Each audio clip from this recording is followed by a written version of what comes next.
Assalamualaikum warahmatullahi wabarakatuh. Selamat siang Bu Siska. Waalaikumsalam warahmatullahi wabarakatuh. Iya, apa kabarnya nih? Alhamdulillah baik Bu Yuni. Bu Iya. Yuni gimana? Alhamdulillah baik juga.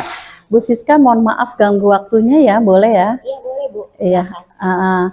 Saya ada tugas dari program Guru Penggerak di modul 2.3 mengenai aksi nyata coaching supervisi untuk akademik.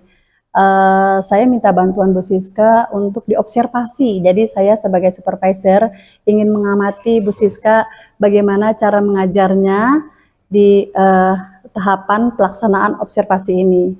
Nah, dalam kegiatan kali ini ada 3 tahapan. Yang pertama adalah pra-observasi, terus kedua adalah observasi proses mengajar, dan ketiga adalah pasca observasi. Bagaimana Bu Siska, apakah bersedia nih saya untuk observasi? Iya siap Bu, bersedia. Oke, baik ya. Nah, sekarang kita masuk pada tahapan pra-observasi. Saya akan bertanya tentang gimana tujuan pembelajaran apa yang akan Ibu gunakan nih pada observasi nanti. Ya, untuk observasi nanti rencananya pada pembelajaran IPAS ya Bu. Iya. Anak-anak sedang belajar sistem gerak manusia. Iya. Jadi nanti pada observasi ada 3 tujuan pembelajaran, yaitu yang pertama anak-anak mampu mengetahui macam-macam kelainan dan penyakit yang menyerang pada sistem gerak manusia. Lalu yang kedua, mereka mampu menjaga kesehatan agar tidak terkena penyakit tersebut. Dan yang ketiga, mereka mampu mengaplikasikan pola hidup sehat dan menghindar dari kelainan yang bisa terjadi pada sistem gerak mereka. Oh gitu, berarti tujuan pembelajaran yang akan diobservasi itu ada 3 ya Bu ya, Bu Siska ya.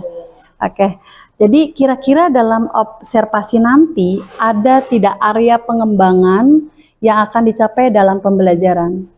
Baik, untuk area pengembangan sendiri sebenarnya ada 3 ya Bu ya. Yang saya mau capai yaitu penerapan budaya positif, lalu pembelajaran berdiferensiasi, dan juga pembelajaran sosial emosional. Namun untuk budaya positif dan sosial emosional itu sudah melebur di dalamnya. Jadi mungkin saya lebih fokus ke pembelajaran diferensiasi secara proses. Oh gitu ya, berarti tadi ada budaya positif, berdiferensiasi, dan sosial emosional. Cuman yang Ibu tekankan adalah pembelajaran diferensiasi, proses. Oke gitu ya. Terus bagaimana nih modul pembelajaran yang akan Ibu gunakan dalam proses pembelajaran nanti? Untuk pembelajarannya sendiri saya menggunakan strategi berkelompok ya Bu, dengan berbasis permainan melalui aplikasi Wordwall. Seperti itu, jadi mereka akan berkompetisi, juga di dalam kelompok itu mereka akan diskusi serta presentasi. Gitu ya, jadi seru sekali kayaknya sepertinya ya. Nanti ya, terus ada model pembelajaran, strategi. Nah, sekarang saya mau tanyakan adalah media yang akan Ibu gunakan dalam pembelajaran nanti apa ya? Saya paling membutuhkan laptop, proyektor, speaker, juga aplikasi Wordwall yang nanti akan saya gunakan. Gitu ya, baik ya. Nah, kira-kira kapan nih waktu pelaksanaan observasi? Di jam berapa dan hari apa? Hari Kamis ya Bu, tanggal 1 Juli 2024 di jam 10 sampai jam 11:10. Oke, nanti saya akan mengamati Ibu mengajar ya. Nggak apa-apa ya Bu Siska ya? Bu, ditunggu ya. Iya, jadi saya nanti mungkin akan bikin catatan kecil aja tentang saya akan amati Ibu mengajar dengan strategi berdiferensiasinya. Oke, baiklah, saya kira obrolan kita hari ini sudah selesai ya. Jadi nanti kita tunggu nih di hari Kamis jam 10 ya kira-kira. Untuk ngajar kelas 6 tentang materi IPAS. Iya, sistem gerak manusia. Oke, terima kasih Bu Siska atas waktunya. Mohon maaf sudah mengganggu waktunya. Assalamualaikum. Waalaikumsalam. Iya. Assalamualaikum warahmatullahi wabarakatuh. Waalaikumsalam warahmatullahi wabarakatuh. Selamat pagi. Pagi, luar biasa. Alhamdulillah, hari ini kita bertemu lagi di hari Jumat tanggal 2 Agustus 2024. Di pembelajaran hari ini nanti kita akan belajar IPAS ya. Lalu nanti ada juga kegiatan P5. Sebelumnya Bu Siska mau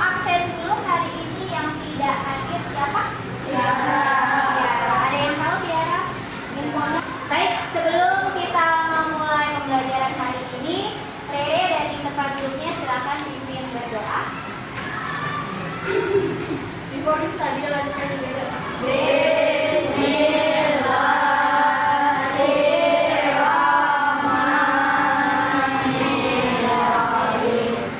Ini gimana kabarnya? Baik. Siapa yang hari ini sedih? Siapa yang hari ini bahagia? Bahagia. Adit, hari ini bahagia kenapa Adit? Pagi-pagi udah bahagia aja, kenapa? Bahagia aja di sekolah. Sania, hari ini katanya bahagia. Kenapa bahagianya? Karena bertemu teman-teman. Ada lagi? Siapa yang bahagia lagi? Yang hari ini bingung, pagi ini bingung. Ada? Kalau Rafael hari ini rasakan apa pagi? Apa? Baik. Baik. Rasakan baik.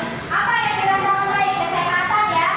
Masih diberikan kesehatan, masih lengkap orang tuanya. Itu juga hal yang perlu disyukuri. Nah, kita setiap hari itu harus paham kenapa sih kita ada di dunia ini, kenapa sih Allah kasih nafas untuk kita. Nah, kita setiap hari harus merefleksikan diri. Kira-kira aku itu orang yang sudah bermanfaat belum ya? Aku itu orang-orang yang seperti apa ya? Yang disukai kakak, yang disayang keluarga atau istrinya. Mana yang merupakan rangka gerak atas?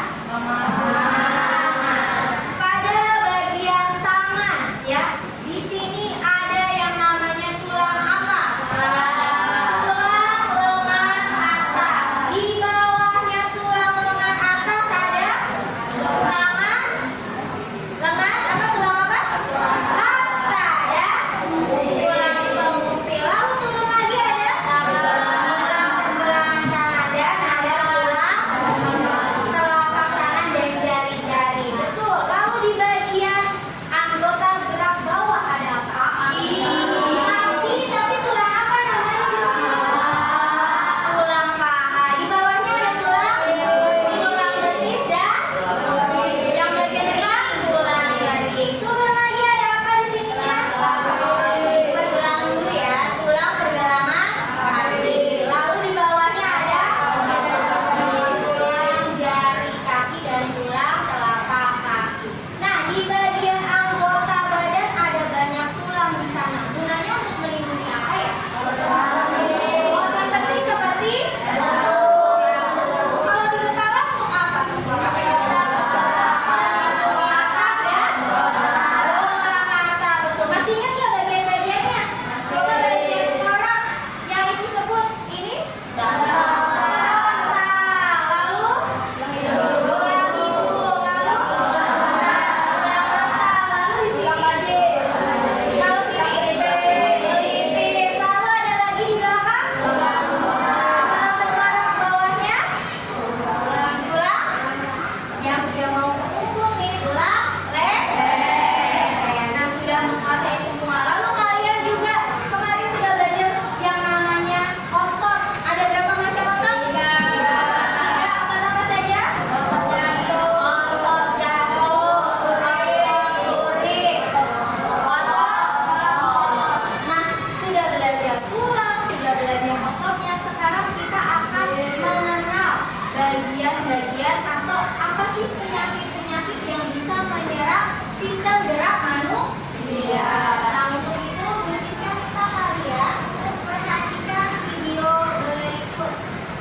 Kalian temukan informasi yang ada di video ini, karena nanti Bu Siska akan coba berikan pemahaman tindak lanjutnya ya.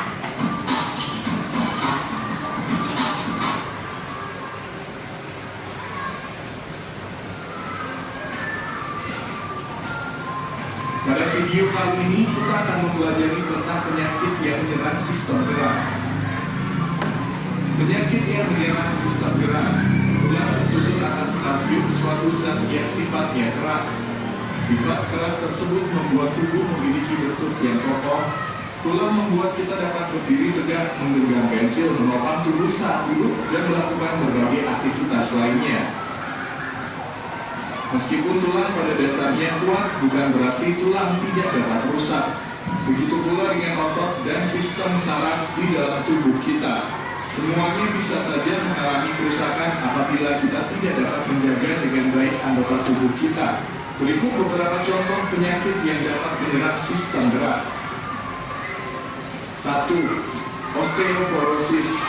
Osteoporosis adalah penyakit yang menyebabkan kepadatan tulang menurun sehingga tulang keropos dan mudah patah. Penyakit ini disebabkan kurangnya kalsium pada tulang.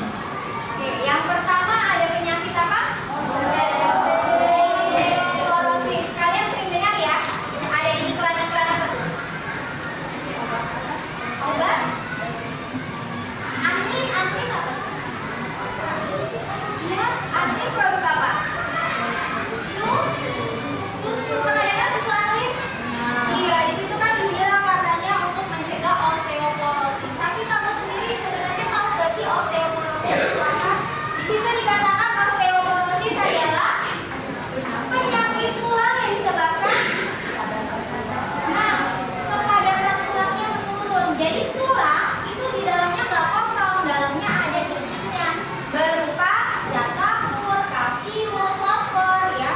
Tapi ketika dalamnya sudah mulai berkurang, tidak dinutrisi oleh makanan, tidak dinutrisi oleh vitamin, maka tidak lagi padat. Bayangkan kalau misalkan lemari kan terbuat dari kayu ya. Ada lemari kayu, tapi yang kayunya kayu serbuk. Lama-lama serbuknya meropos. Apa yang terjadi? Roboh lemarinya, patah. Nah, tulang kamu bisa terjadi hal yang sama. Ketika tulangnya tidak dinutrisi dengan baik, yaitu tadi pola makannya ya, tidak pernah minum susu. Nah, siapa di sini yang masih minum susu sampai saat ini? Adit, jadi minum susunya pagi.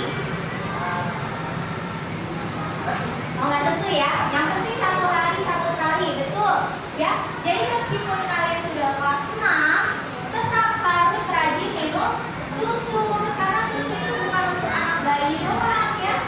Kita yang sudah tua pun nih, Bu Sisma, juga sebenarnya harus minum susu supaya apa? Kepadatan tulangnya tetap terjaga, jadi tidak keropos. Tapi kalau keropos, kebentur dikit, patah ya. Atau lari-lari sedikit, patah karena tulangnya tidak kuat menopang tubuh. Nah, ini satu penyakit osteoporosis. Selanjutnya ada yang namanya kifosis. Kifosis. Kifosis adalah kondisi tulang belakang yang membuat bagian punggung sebelah atas membulat secara berlebihan. Akibatnya penderitanya terlihat bungkuk ke depan. Kifosis dapat disebabkan karena kelainan bawaan atau postur tubuh yang jelek saat masih anak-anak. Oke, ini kifosis bisa dilihat dari sini bentuk tulang belakang yang agak membulat. Sini ya, tulang belakang agak membulat. Kenapa sih kok Bu bisa begitu? Harusnya kan tulang punggung kita lurus ya. Kenapa katanya? Penyebabnya apa? Bawaan. Ada yang karena penyakit bawaan, tapi ada juga yang karena iya, kebiasaan duduknya, kebiasaan sehari-harinya tidak baik. Coba kalian posisi duduknya dulu nih. Apa iya setiap hari begini, Resya? Nanti kalian bisa perhatikan dengan satu sama lain. Ada yang suka begini, nanti penyakitnya beda lagi. Nah, ini nanti dibagi menjadi 3 ya. Ada yang pertama kifosis jika tulang punggungnya bentuknya seperti itu. Di punggungnya agak membulat. Berikutnya adalah lordosis. 3. Lordosis. Lordosis adalah kelainan tulang punggung di mana bagian bawah melengkung secara berlebihan. Kondisi ini menyebabkan punggung bagian bawah terlihat lebih menonjol. Lordosis dapat disebabkan karena obesitas sehingga tubuh kelebihan berat badan di bagian perut, kelainan bawaan, kecelakaan, atau kelainan sistem saraf. 4. Skoliosis. Skoliosis adalah kelainan tulang punggung yang membengkok ke kanan atau ke kiri. Biasanya kelainan tulang ini disebabkan oleh posisi duduk yang tidak tepat. Skoliosis dapat disebabkan karena kelainan sistem saraf, kelainan bawaan, atau kecelakaan. Nah, tadi ada 3. Yang pertama kifosis, lordosis, dan skoliosis. Yang membedakan kifosis dan lordosis itu tulangnya bengkoknya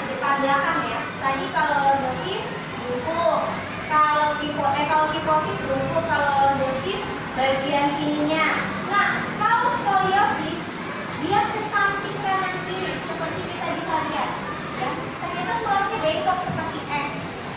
Itu juga salah satunya akibat kalau posisi duduknya tidak duduk tegak, ya. Jadi kalau kalian yang masih usia bisa perubahan nih nanti tulangnya ya, masih bisa berubah, usahakan duduknya sudah mulai diatur, jangan ada belok-belok gitu ya, supaya tulangnya benar sampai tua. Berikutnya ada 5. Defisiensi vitamin D. Defisiensi vitamin D adalah suatu kondisi ketika tubuh kekurangan vitamin D. Kondisi ini menyebabkan tubuh lebih mudah mengalami kram dan kejang otot, nyeri dan kelatuhan tulang, bahkan dapat menghambat pertumbuhan. Pada beberapa kasus, kekurangan vitamin D dapat menyebabkan tulang kaki menjadi bengkok. Vitamin D bisa didapatkan secara mudah dengan berjemur di bawah sinar matahari, Pak. oke, defisiensi ya, defisiensi vitamin D. Kenapa vitamin D?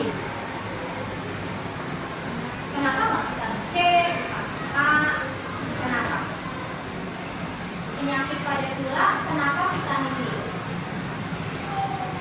Karena vitamin D yang diperlukan oleh tulang, ya, zat penyusun tulang itu adalah vitamin D.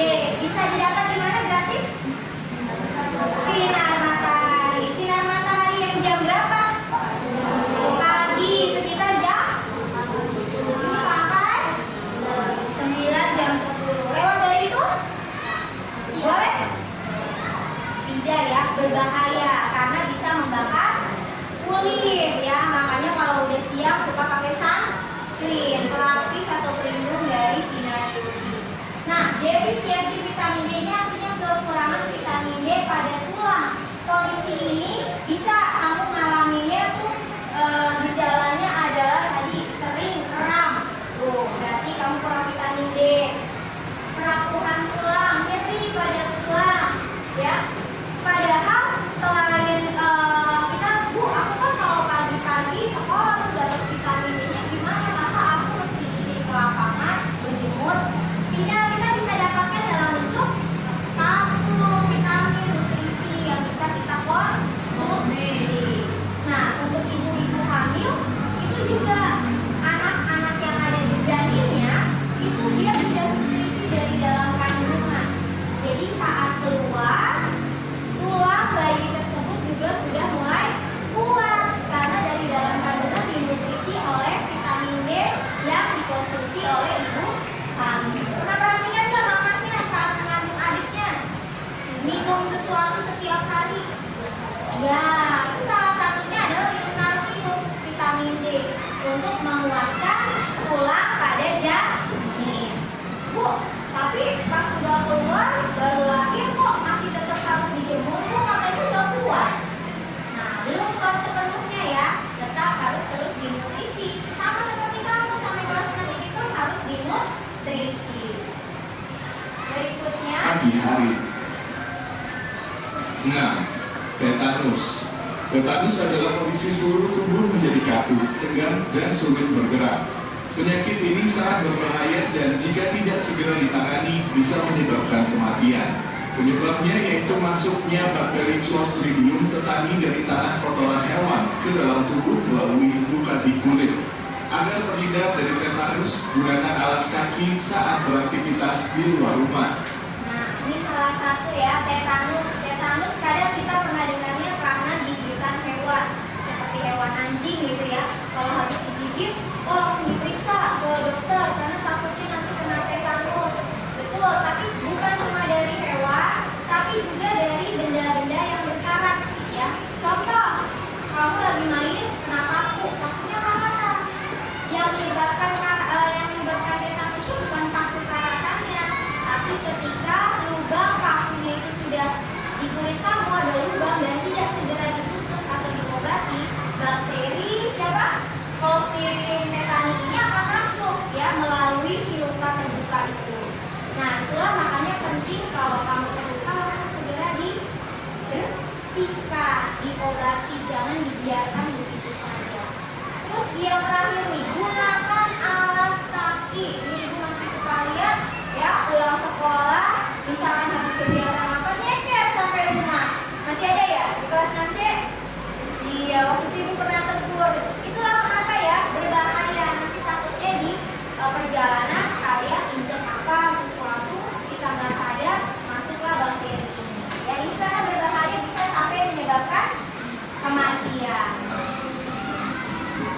7.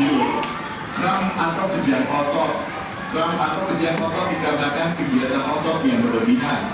Biasanya terjadi saat melakukan olahraga berat tanpa diawali kegiatan pemanasan terlebih dahulu. Nah, pernah nggak kalian mengalami kram otot, kejang otot pas lagi apa biasanya? Berenang. Kenapa berenang tiba-tiba bisa kram? Karena tidak pemanasan dulu, gaya-gayaan kan, udah ganti baju langsung nyebur.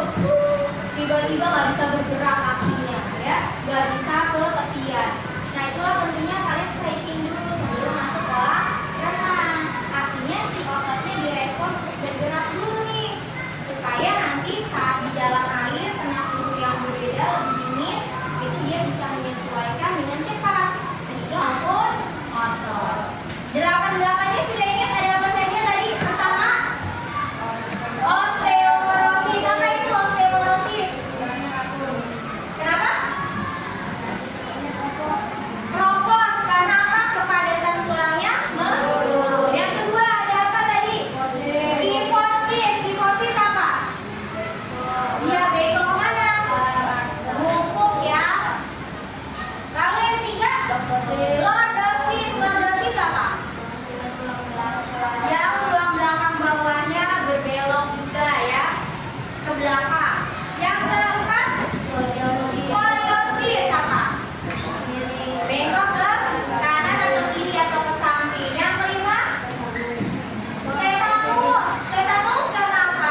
Benar. Silakan. Apa yang Gilang lihat di sana dideskripsikan dengan kata-kata Gilang.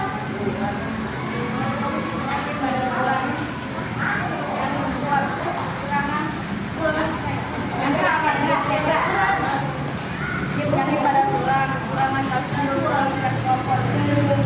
Tulis di situ. Oke, sudah cukup. Oke.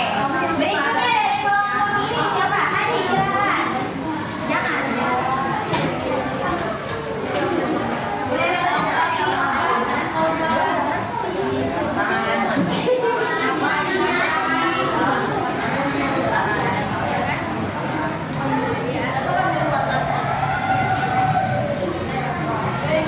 Tolong diceritakan ke temannya. Apa itu yang Hadi ya? Yang keras.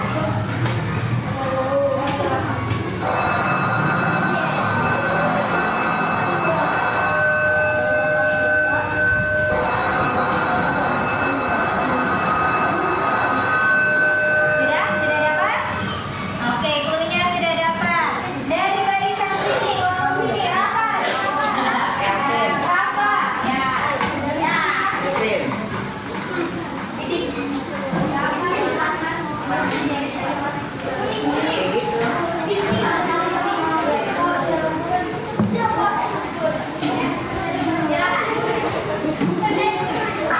dia ngomong ke mereka.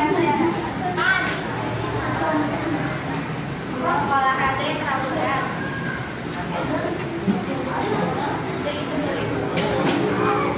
Apa? Nama apa? Bukan, maksudnya ini nama-nama penyakit. Bilangnya gini, ini adalah penyakit tulang yang masih diakibatkan apa tadi? Olahraga yang berlebihan. Silakan ditulis.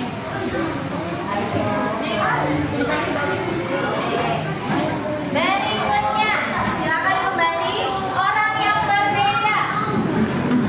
Orang yang berbeda dari kelompok sana. Silakan Aiko.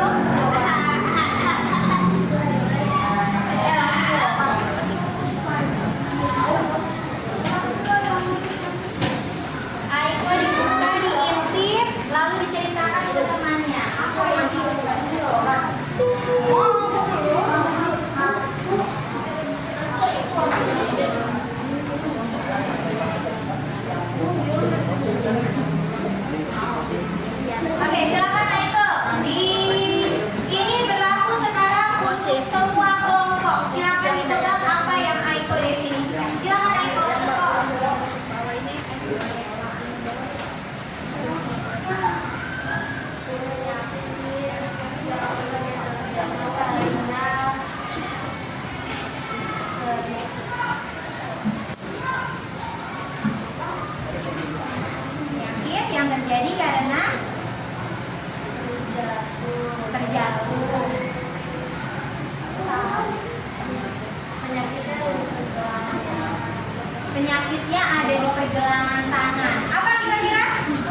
Rafa sudah. Bantuan siapa lagi tuh? Di belakang masih ada Mas Kevin. Mas Kevin silakan.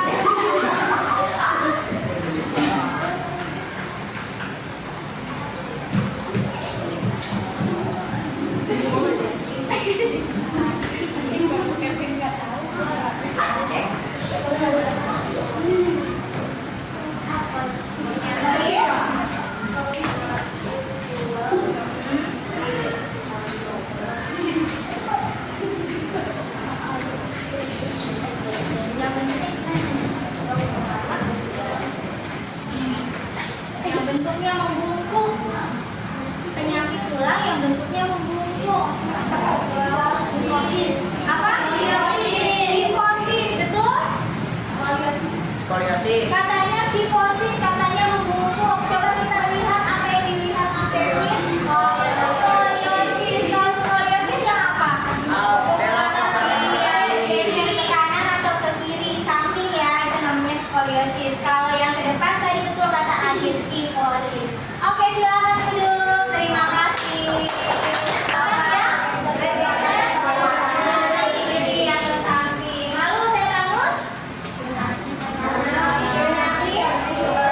Yang biasanya karena gigitan luar atau karena besi sikaran ya, sehingga lubangnya terbuka dan masuk bakterinya. Lalu apa ini? Gigi tadi keseleo katanya veteran. Apa tuh? Menyerangnya bagian mana? Pergelangan, baik tangan maupun kaki. Kifosis. Iya, pada tulang belakang ya. Membungkuk ya, ke depan bongkok. Defisiensi vitamin D. Vitamin D. Osteoporosis. Ya, apa? Kepadatan tulangnya membungkuk. Berikutnya keram otot. Karena gerakan tiba-tiba ya, tanpa peregangan dulu. Dan yang terakhir adalah lordosis. Lordosis ya, yang ke belakang ya, tulang belakangnya atau tulang ke belakang. Nah, itulah tadi macam-macam penyakit yang menyerang sistem gerak pada manusia. Lalu tadi pada tayangan tadi juga sudah diinformasikan, kita bisa loh menghindari penyakit-penyakit ini dengan cara satu, olahraga teratur. Oke. Dua, makan makanan berprotein dan mengandung vitamin D, kalsium, dan fosfor. Terus apa lagi? Berjemur boleh. Apa lagi? Ini sikap tubuh kalian gimana? Menjaga sikap tubuh sehari-hari sehingga kita bisa terhindar dari berbagai penyakit ini. Nah, itulah tadi materi yang bisa Ibu sampaikan terkait penyakit-penyakit pada sistem gerak manusia. Nanti untuk pertemuan berikutnya kita akan melanjutkan ke penyakit lainnya ya. Oke, untuk itu saja yang Ibu bisa sampaikan. Mohon maaf jika ada kata-kata yang salah. Ibu akhiri. Wassalamualaikum warahmatullahi wabarakatuh. Waalaikumsalam warahmatullahi wabarakatuh.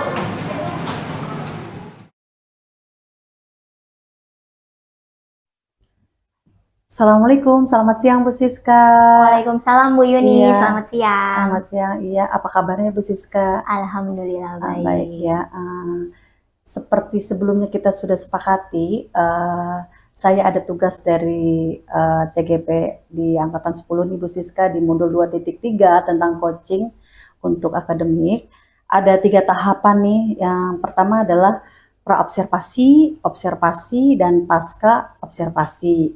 Kita sudah melalui praobservasi dan observasi. Nah, di kesempatan kali ini kita akan coaching tentang pasca observasi. Sudah siap Ibu? Ya, siap Oke, Bu. siap ya. Baiklah, ada beberapa pertanyaan nih saya akan tanya dari Ibu tentang pasca observasi. Beberapa pertanyaan nih yang akan saya tanyakan ke Bu Siska, yaitu apa sih tujuan pembelajaran yang Ibu pakai dalam observasi kemarin, Bu? Iya, pada saat observasi hari Kamis tanggal 1 Agustus kemarin ya, itu saya observasi pelajaran IPAS. Di situ tujuan pembelajarannya yang pertama, siswa dapat memahami macam-macam penyakit yang menyerang sistem gerak manusia. Lalu yang kedua, siswa dapat mengadopsi pola hidup sehat, bagaimana agar terhindar dari penyakit tersebut. Lalu yang ketiga, siswa dapat mengaplikasikan cara menjaga kesehatan mereka supaya bisa tetap fit dan ya tadi penyakit tersebut tidak menyerang mereka. Jadi tujuan pembelajaran Ibu kemarin ada 3 ya, Iya. Tentang macam-macam penyakit pada tulang, kedua bagaimana sih mengatasi penyakit tersebut, terus ketiga adalah bagaimana mengaplikasikan pola hidup sehat ya. Iya betul. Oke, sejauh ini saya lihat kemarin yang saya observasi itu udah bagus, siswa antusias dalam belajar ya, sudah aktif. Terus yang kedua nih, dari pembelajaran yang kemarin ada 1 sampai 10 nih poinnya. Terus kira-kira pembelajaran sosial emosional kemarin tuh Ibu ada di poin berapa, Bu? Kemarin itu saya menilai ada di angka 8 kali 8 Bu ya. Yuni. Saya menilai di angka 8 karena kemarin saat pembelajaran sosial emosional saya meminta siswa untuk menganalogikan diri, kemampuan mereka atau keterampilan mereka tuh seperti hewan apa sih, seperti benda apa sih. Di situ saya lihat sebagian besar anak sudah mampu mengaktualisasikan dirinya, mengenali jati dirinya, sehingga mereka bisa menganalogikan aku tuh hewan apa, seperti gitu. itu. Tapi dari 8 itu kira-kira Ibu nggak ambil 9 atau 10 gitu ya? Karena di angka 9 dan 10 itu adalah sebenarnya poin beberapa anak yang belum percaya diri. Gitu, ada yang belum percaya diri ya. Iya. Terus tentunya ada nih dalam pembelajaran pasti kan ada, nggak mungkin berjalan lancar ya, pasti ada hambatan gitu. Nah, adakah hambatan dalam pembelajaran itu, Bu Siska? Ya, hambatannya seperti yang tadi saya bilang, kenapa saya nggak memilih rentang sampai 10, karena ada beberapa anak yang dia belum bisa mengenali potensinya Potensi sendiri. dirinya ya. Keterampilan yang dia punya tuh apa sih?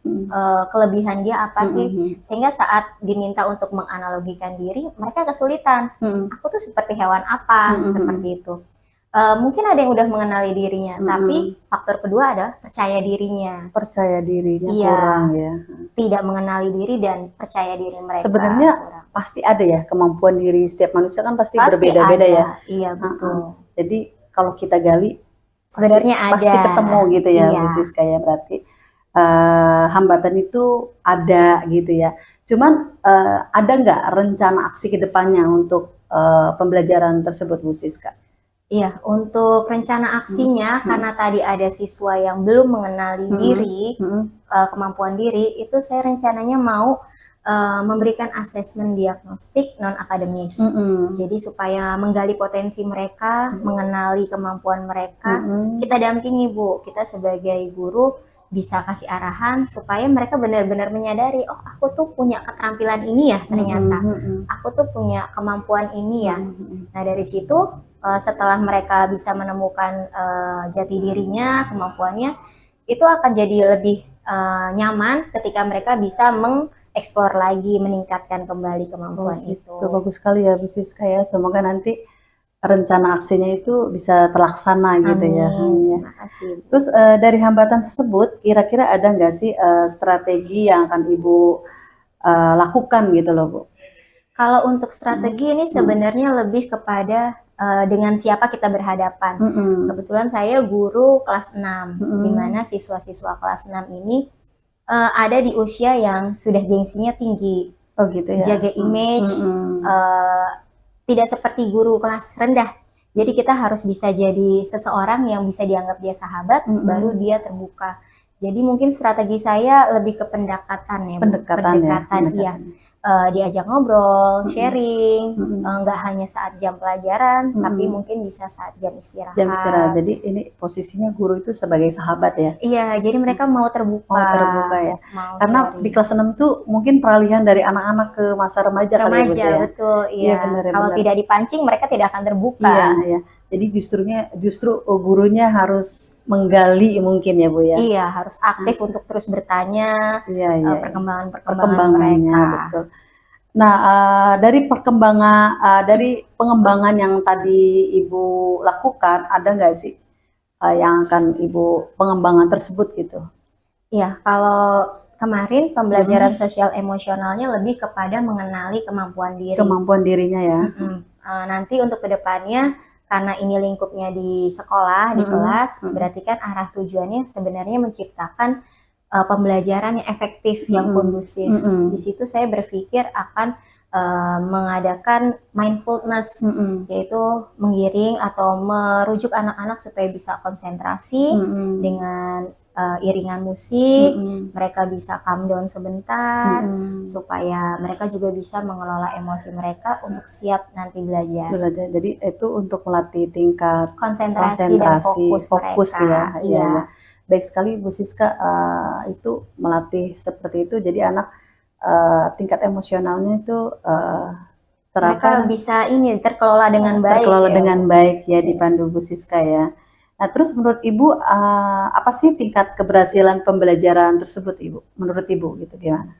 Pembelajaran sosial emosional itu saya katakan berhasil jika setiap anak itu akhirnya mampu dengan sadar diri, bukan dengan paksaan, bukan dengan ketakutan, tapi dia sadar diri, bisa melakukan setiap halnya dengan emosi yang terkontrol dan melakukan sikap-sikap yang tidak menyimpang. Yang tidak menyimpang ya. Jadi tetap harus diawasi sama gurunya. Jadi tidak melakukan hal-hal yang menyimpang karena udah masa remaja nih kayaknya Bu ya. Iya. Terus ada nggak kira-kira yang dapat membantu Ibu dalam dukungan mengajar tersebut?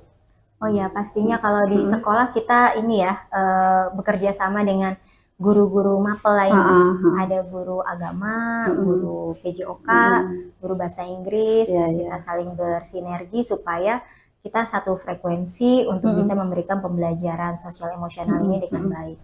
Nggak lepas dari itu, saat mereka pulang ke rumah, otomatis orang tua lah yang berperan penting di sana. Iya benar. Kita harus tetap mengedukasi orang tua supaya pembelajarannya sama prinsipnya. Nyambung gitu ya Bu ya? Iya, Nyambung, dilanjutkan di rumah. Iya. Seperti itu. Jadi soalnya udah belajar di sekolah udah bagus gitu ya, kita kelola emosinya, ntar di rumah jangan sampai di rumah malah kebalikannya. Oh iya, kebalikannya. Jadi harus bersinergi ya dengan orang tua, dengan guru bidang studi ya. Betul, Ibu. Iya Ibu. Terus kira-kira komitmen apa nih yang sudah Ibu lakukan terhadap pembelajaran itu Bu? Komitmennya mungkin satu ya, di sini butuh yang namanya komunikasi yang nyaman antara guru dengan siswa. Dengan komunikasi yang nyaman itu pasti akan kita bisa memberikan motivasi, bisa memberikan ilmu, transfer ilmu itu dengan baik. Saya akan komitmen untuk terus melakukan pendekatan dengan siswa sebagai sahabat, supaya mereka juga nyaman dengan keberadaan hubungan guru dan murid ini, tidak terlalu jomplang yang segan atau takut. Iya benar. Ya, dengan begitu nanti mereka juga bisa memahami kondisi mereka masing-masing. Jadi sudah nanti lama-kelamaan saya lepas, mereka sudah bisa dengan mandiri. Seperti itu. Jadi komitmennya Ibu sudah melakukan pendekatan secara konsisten ya Bu ya. Terus merespon anak-anak dengan dari hati. Dari gitu. hati ya. Enggak kita belajar sebagai ini saya guru gitu, tapi sebagai teman atau Sebagai sahabat teman, ya. sahabat. Terus pertanyaan terakhir nih Bu Siska, dari kegiatan coaching ini adakah yang dapat dari hasil percakapan kita hari ini gitu loh? Dari coaching ini di awal di pra observasi ya, itu Bu Yuni sudah mendampingi, sudah membimbing saya untuk menemukan strategi yang terbaik untuk pembelajaran yang dilaksanakan.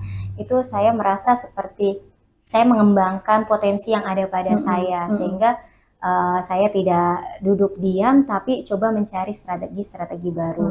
Lalu pada pasca observasi ini saya juga akhirnya dipancing oleh Bu Yuni nih sebagai coach untuk mencari solusi yang terbaik dari hambatan yang saya Iya, hadapi. iya. Semoga kedepannya nanti kita lebih baik lagi gitu ya dalam pembelajaran ya. Ya, Iya, amin. amin.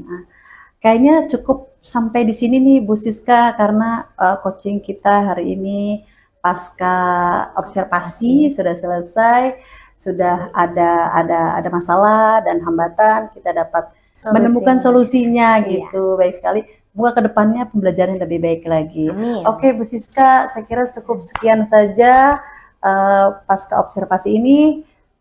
Mohon maaf sudah mengganggu. Terima kasih.